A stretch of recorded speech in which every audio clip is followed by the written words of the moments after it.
I went to the main campus of the hospital in Boaz, Alabama, and like I like to do when I do campus consultations, I went in the night before and I went around and took a checkup, a look-see at the facility. Drove around the outside of it, got out and walked around the outside of it, counted the number of signs that there were about the tobacco policy, counted them. Number of, not total signs, different signs that had different wording, different sizes, different graphics. Something about the signs were different from other signs. So I talked to the HR director the next morning. I said, how many different kinds of signs do you have around the hospital here, this facility? How many of them do you have that are different? Different in size, different in content, color, graphics. How many different kinds of signs do you think you have? And she said, oh, I don't know. I couldn't begin to guess. Maybe 20, 25? I said, no, I counted 50 some. I can't remember, 51 or 52, something like that. And she said, really? And I said, yeah, and 6 of them have grammatical errors in them. I'm at a hospital. She said, well, I'd sure like to see those ones that have grammatical errors. And I said, well, we'll walk out by and I'll show you. I'll show you where they are. They probably are areas that you never really frequent. No. They were right in the area where she comes from, where she parks. She walked by them every day virtually. Why isn't she tuned in to the grammatical mistakes on those signs? Second nature to her. Now, it's true for people that visit a hospital for the first time or a college campus for the first time, signs are important. So let's don't say they're not important. What do we know about signs, especially external signs? Expensive, costly. What do we know about people that are coming to our campuses? They're going to go where? Inside. What do we know about putting signage up inside? We know that we can do a lot more signage for the buck inside than we can outside. So I like to talk a little bit about signage. Now messaging, because some of you talked about that, you know, how you present the message, how you communicate. See, I love to start with thank you in all my messaging. Thank you for cooperating with, complying with. Some people don't like complying because it seems too forceful. Cooperating with, observing, even less threatening. You're just going to observe our policy. Our tobacco-free campus policy or smoke-free campus policy. And then here is the clincher. You know what you have to say on this sign? What is so important? Down at the bottom. For more information, go to and then use the URL of your web page. And now I'm going to sound a really important note here.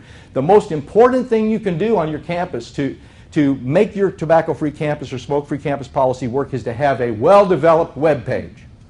Practically everybody carries a PDA. If they want to know more about the policy, they can immediately click on the internet, get on your website and find out more about it. And on that web page, you need a very well-developed, thoroughly put together, and honest FAQ.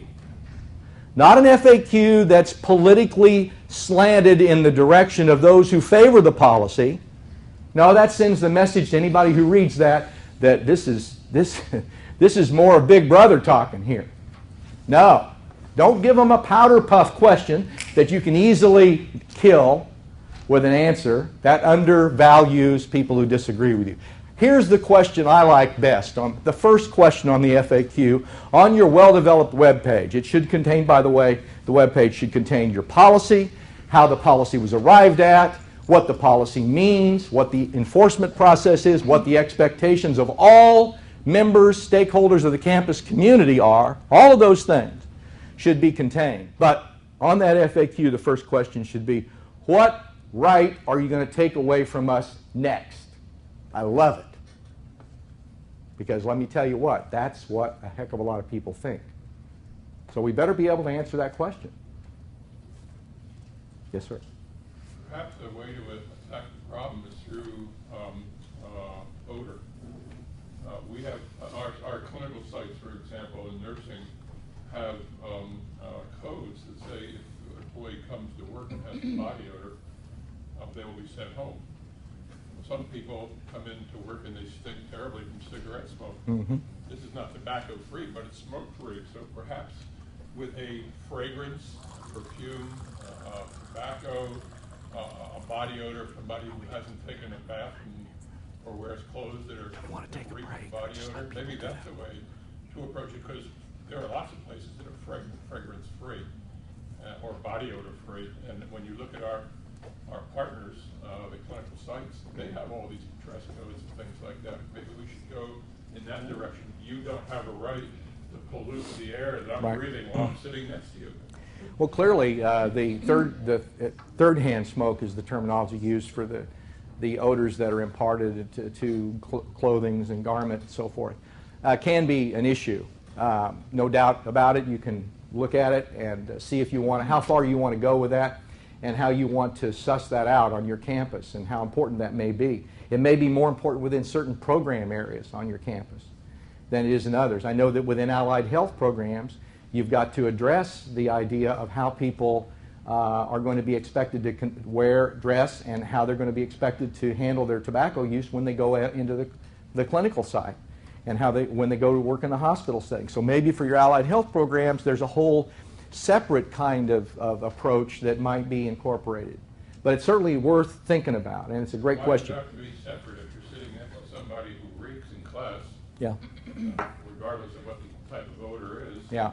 I mean, yeah, allied health does have its separate issues, but why don't we try to incorporate those types of issues into the classroom? Right. Well, I agree with you, Bob. That's a worthy question, but there is a complicating element.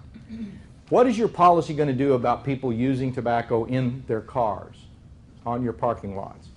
Here's my recommendation, based on having worked with this over and over again, and this is not going to satisfy some of you. For one thing, it exacerbates the problem of third-hand smoke.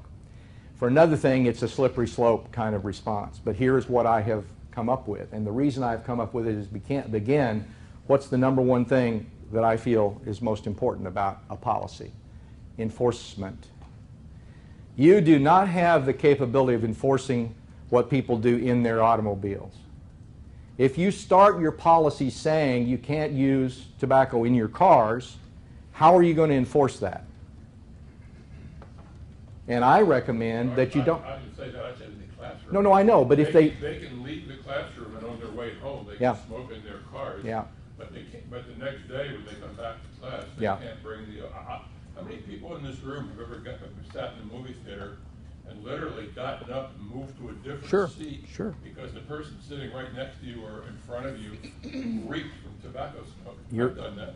You're absolutely right, Bob, but my point is that if your institution takes the position that I recommend with regard to the automobile situation, what I recommend is to say at this time we choose not to enforce the policy in people's private vehicles. I recommend that because we can't do it.